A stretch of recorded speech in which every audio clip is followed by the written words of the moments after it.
जम्मू कश्मीर के एलजी ने श्रीनगर में एक मल्टीमीडिया एग्जीबिशन का इफ्तिताह किया। श्रीनगर के हायर सेकेंडरी स्कूल में एग्जीबिशन से खिताब करते हुए एलजी ने कहा कि जम्मू कश्मीर में तालीम की तरक्की और दीगर कई सारी स्कीम लाई गई जिनसे जम्मू कश्मीर के नौजवानों को फायदा मिल रहा है। उन्होंने कहा कि पीएम मोदी की क़यादत में जम्मू कश्मीर में काफी कुछ बदलाव आए हैं और अब वो जमाना गया जब कश्मीर में हड़ताल की कॉल पर कॉलेज स्कूल बंद हुआ करते थे। प्रोग्राम के दौरान स्कूली बच्चों ने भी बेहतरीन मुजाहिरा किया।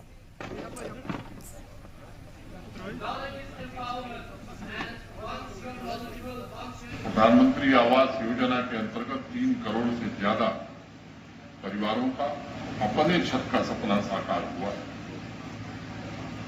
अगर हिसाब आप लगाएं, आप सब विद्यार्थी हैं, मैथमेटिक्स आप पढ़ते हैं, एक दिन में 10,000 परिवारों को नया घर मिला है। ये पिछले 9 वर्षों की उपलब्धि रही। जनधन, आधार और मोबाइल जैन की ताकत ने बिचौलियों के धंधों को पूरी तरह समाप्त कर दिया। सरकार और जनता के बीच सीधा संपर्क स्थापित हुआ है और बिना किसी लीकेज के 25 लाख करोड़ रुपए पिछले 9 वर्षों में अनेक सोशल सिक्योरिटी की स्कीम्स, विभिन्न कल्याणकारी कार्यक्रमों के तहत देश के आम नागरिकों के बैंक खाते में ट्रांसफर किए गए।